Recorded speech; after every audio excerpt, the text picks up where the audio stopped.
We recently saw a military parade in China that was simply grandiose, a display of power with extremely high-tech weapons. The intention there was twofold.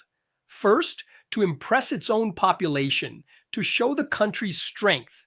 Second, and perhaps more importantly, was to send a very clear message to the rest of the world, to allies, and especially to adversaries. It was a grand event. In addition, we had a very rare meeting of three leaders with a common goal: to position themselves against the West. This leaves the question I want to pose to you from the beginning. Is this whole demonstration of force a real threat, or do you think it's more of a marketing ploy, a propaganda strategy? I want to know what you think. President Xi Jinping was there, inspecting his troops, making it clear who is in command of everything. This was the largest military parade in China's history, organized to mark the 80-year anniversary of the end of World War II.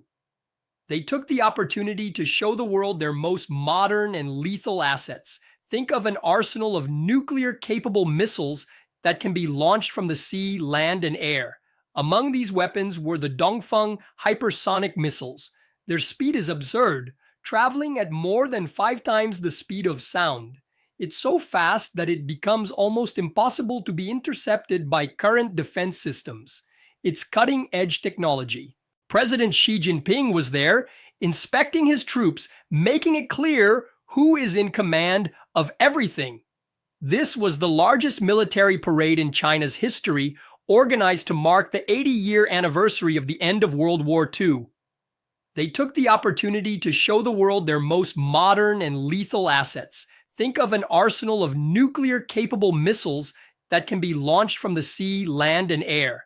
Among these weapons were the Dongfeng hypersonic missiles. Their speed is absurd, traveling at more than 5 times the speed of sound. It's so fast that it becomes almost impossible to be intercepted by current defense systems. It's cutting-edge technology. Some of these missiles can carry multiple nuclear warheads at the same time, which can hit different targets. And an interesting detail, they had already been tested even before the parade. The targets? Mock-ups of American warships. It's a very direct message. One of these models, the Dongfeng 5C, can be launched from northern China and hit anywhere in the United States. Another, the Dongfeng 26, was even given a very suggestive nickname, the Guam Killer. The reason is simple. It has the range to reach the important American military bases located in the territory of Guam, a strategic island in the Pacific Ocean. It's a way of saying they can neutralize one of the main American positions in the region. But it didn't stop at missiles. The parade looked like a showcase of technologies we usually see in movies. There were giant underwater drones that can also fire nuclear weapons.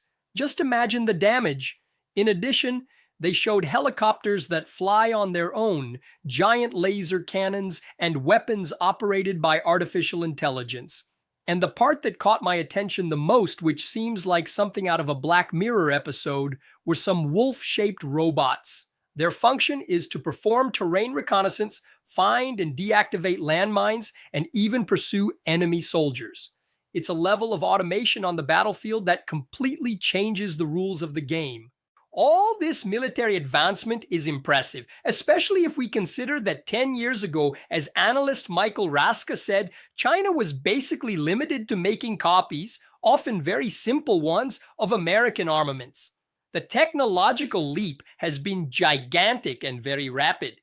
For experts, one of the main objectives of this whole parade was exactly this: to show the United States that China today has real and ever-increasing firepower. Of course, a parade is superficial, it's a show, but without a doubt, it manages to increase the sense of concern and alarm among countries that are adversaries or rivals of China on the global stage. And speaking of adversaries, one of the highlights of the event was the image of President Xi Jinping alongside two figures who are major rivals of the West: Vladimir Putin, the president of Russia, and Kim Jong-un, the leader of North Korea. It was the first time the three were seen together publicly, a demonstration of unity that, of course, made headlines around the world. At the time, the American president Donald Trump even commented on his social media that the trio was conspiring against the United States. Later, when reporters asked about it, he gave a more diplomatic response, saying that the ceremony was beautiful, impressive, and that he knew the Chinese wanted him to be watching, and he did watch. This union and this demonstration of force connect with a larger goal of Xi Jinping, which is to position himself as the leader of a new alternative to the world order. The order we know today was established after World War II and has the United States as its main leader. China wants to change that. A few days before the parade, another symbolic event took place involving India, a key piece in this puzzle.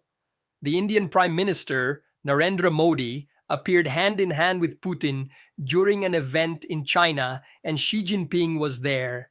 India, which has always been a counterweight to the power of China and Russia in Asia, and which is now the most populous country in the world, seems to be signaling a rapprochement with this other axis of power. It's good for us to put the numbers in perspective to understand better.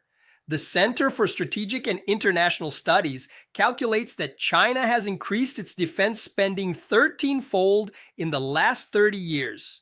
It's an absurd growth. However, the United States military budget in absolute numbers is still 6 times larger than China's.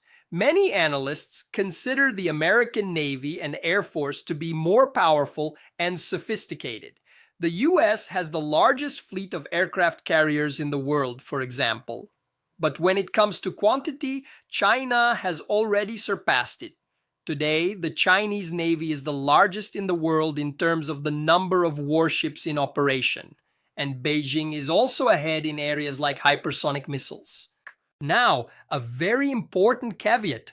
The experts interviewed by the BBC say that it is still a big question whether the Chinese armed forces would have the agility and efficiency to use all this arsenal effectively in a real conflict.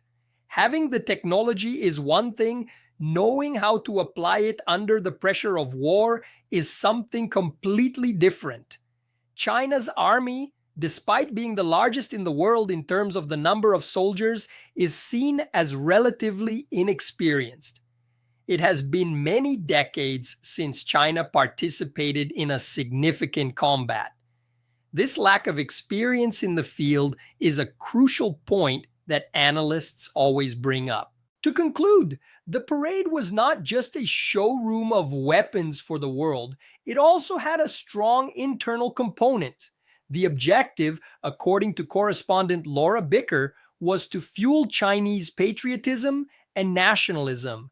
This comes at a time when the country is facing several problems at home. The economy is no longer growing at the same pace as before. There is a giant crisis in the real estate sector. Youth unemployment is on the rise, and the population is aging very quickly. In other words, there are many challenges that Xi Jinping needs to face on a daily basis beyond the global geopolitical dispute. Considering the military might and the internal challenges, do you believe that China will be able to consolidate itself as the new leader of the world order? This video doesn't end now. It continues with us talking in the comments. If you found this video interesting, I invite you to become a member of the channel and like this video. Up here on the right side, I'll leave a video recommendation for you to continue with me. I'll see you in the comments and in the next video. See you later.